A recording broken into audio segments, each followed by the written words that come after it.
You may have noticed that I'm not in the shed in this video. There's a reason for that. Someone has taken it upon themselves to decide that they're embarrassed for me for having the video series in the shed. I thought it was a very pretty shed. I didn't think it was particularly embarrassing. But this guy on the internet decided for me. So thanks for taking that fun away. I'm not going to take up too much time with any sort of intro. I'm not doing Mad Max anymore. It felt a bit grumpy. And we're going to move on to this. It's untitled as of yet. Anyone has any good ideas, fire them into the comments. I'm open to hear them. Let's just cut to the chase.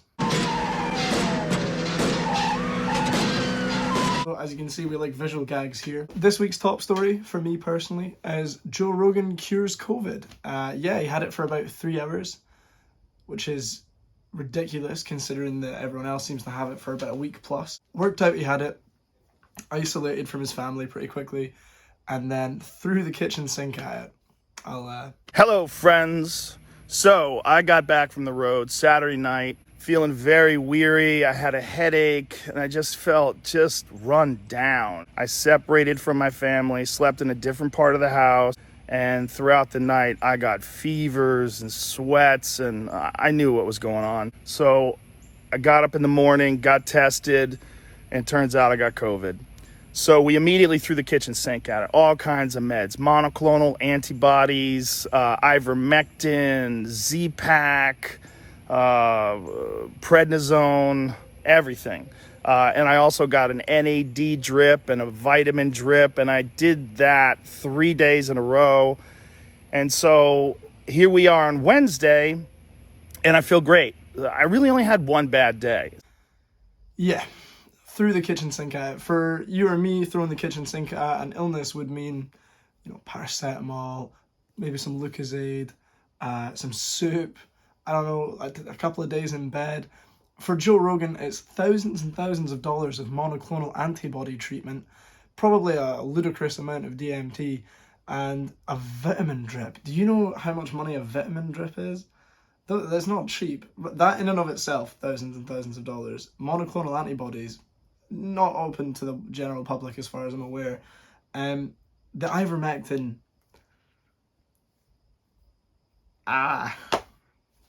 what do I need to say about that, I had COVID, and sometime around the 5-day mark, I started to feel a lot better, and it is kind of grey whether or not it was the ivermectin or the ridiculous amount of ketamine, but somewhere in the middle of that process, I started to feel nae bad, like.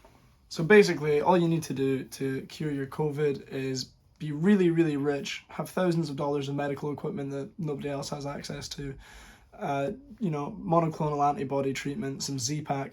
Z-Pak sounds like something fucking Young Terps would try and sell you, so. Tasting some kind of guava tangy, sour banangy tangy, guava dog, diesel, whole lot of Terp shit. Do with that what you will. All he has to do is take a fuckload of DMT, jump in the floatinarium of Dr. Narcissus, and then hopefully COVID evaporates. And if we could all just do that, we wouldn't be in a pandemic anymore, so pull your socks up, poor people. My favourite part is when Joe rounds off this gentle foray into the world of COVID by thanking medical professionals and modern medicine. Money! Speaking of money and ridiculous amounts of it, Kanye and Drake have both dropped albums in the last 2 weeks, I believe. Kanye has dropped Donda, his 10th studio album named after his mother, and Drake has dropped Certified Lover Boy, which is his 6th studio album. I didn't listen to either of them. Even before I found out about all the controversy, I hadn't made an effort to listen to either of them, I'm not gonna lie. The similarities don't stop at the release window. From what I've heard from both albums, trash, both of them. They also both feature known abusers, which is a really interesting concept for two of the biggest names in the music industry, and I'll tell you for why. Collaboratively, no one has more options than Kanye and Drake. Let's be real. And you can argue that if you want, but who else has more collaborative options? They weren't backed into a corner when it came to making choices about who they had on their albums. Why then did both choose? So, if you don't know and you're not up to speed, so Drake sampled the Yellow Bandit, or as he's better known, water sport enthusiast Robert Sylvester Kelly. You might know him. He's in the news. Ye chose to work with Brian. Now, let me tell you a little bit about Brian, and I'll let you decide if the gospel music aligns well with this particular feature. Brian has had 4 minimum, very tangible sexual assault accusations against him. Apparently, Brian's lyrics and isms were responsible for inciting the violence that occurred at Columbine High School. Oh, and also one time he WWE wrapped his legs around a security guard at a show and face fucked him against his will. I'm talking, of course, about Marilyn Manson. And as I mentioned before, it's one of these things where you weren't collaboratively stifled. It wasn't a case of, I didn't have anyone to work with, I didn't really have the connections. So what is it, controversy for marketing? Again, your albums market themselves. You didn't need to have that controversy for those albums to market themselves. You're 2 of the biggest names in the industry. Did Drake and Kanye get together and go, you know what, we're not going to collaborate on a track, but let's have a friendly competition to see who can make a sexual abuser relevant again? That's the only feasible thing I can consider as to why both of them have known abusers on their albums back to back within 3 days of each. Like, what the fuck are you doing? Brian here looks like he got voted most likely to molest at his high school fucking graduation. And not that this justifies any of it, by the way, but Manson is one of those dudes where, if you lock a fox in a barn and it eats some fucking chickens, you shouldn't be surprised, alright? If you give a creepazoid like that some power, and I'm not saying just because he looks a bit different, he's a creep. I'm not saying that at all. You can physically look like Marilyn Manson and be a lovely fucking person. I have friends, their appearance juxtaposes their personality in such a strong way. But let me tell you this. His actions, 4 accusations of sexual assault, it mounts, You don't need to be a rocket scientist to put it together. And don't even get me started on R. Kelly. He's got a rap sheet as long as his fucking track lists. It doesn't... Why are you working with them? Do you know what I mean? It's a shocking lapse in character. It gives off such a horrible message.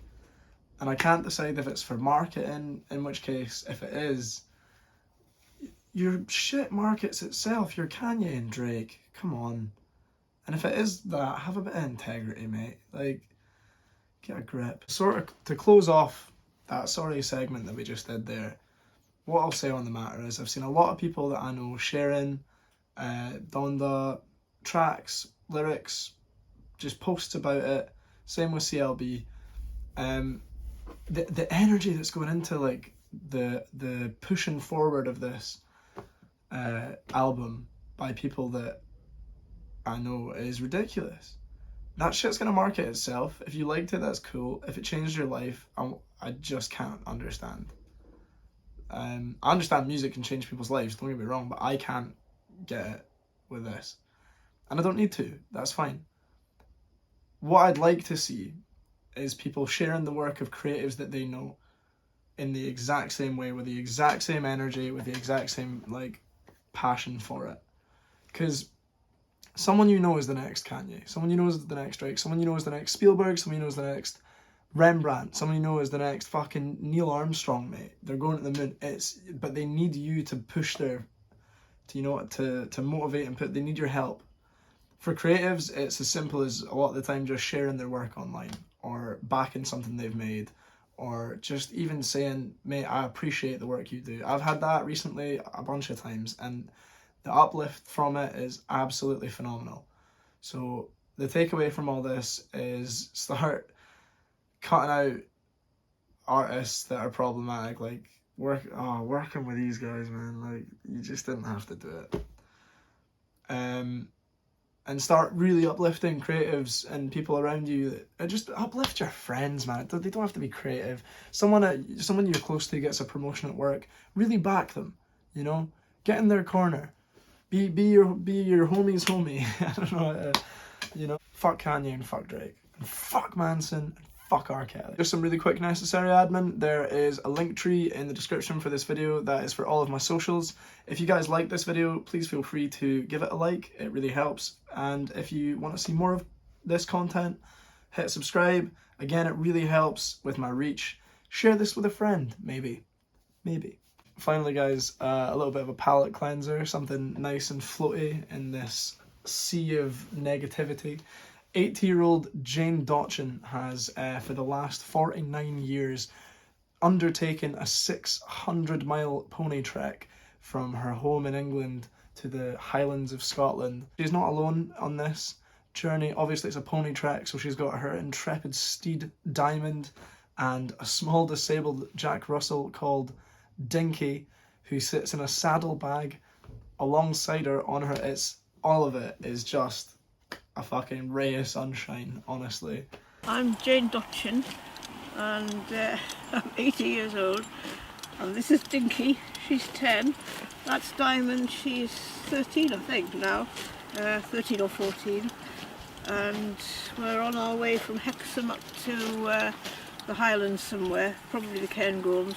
We'll see how the weather goes. Jane also happens to be a complete badass. She has an eye patch. I've only got one eye and had trouble with this eye. I went and got a branch in it. She has a burner phone that Top Boy would be envious of. This thing has more numbers in it. She walks this 600-mile route, and on the way she calls people that she's met historically and just tells them, you know what, this evening I'ma pull through. But don't wait up, because sometimes she just doesn't fucking show up. How badass is that? There's already tension when your grandma's a bit late for dinner, right? And you're sitting there like, whoa, will they, won't they? Should we like look into that and see if they're okay? I've fallen and I can't get up. She's out there on the trail. Like, no more to say on the matter other than what a badass. Well done, Jane. I wish you all the best. I hope you have many successful treks. Tell Dinky and Diamond they're fucking double D's. They're the boys from start to finish. That's just a class story. I absolutely love it. In a sea of otherwise deplorable tales, that is a little ship, a little oasis island with palm trees and coconuts. That's probably gonna do it for this week, folks. I hope you enjoyed that, and thanks for watching. Hey guys, remember, if you subscribe, lots of things will happen. None of them are actually correlated to you subscribing though, but you should still do it.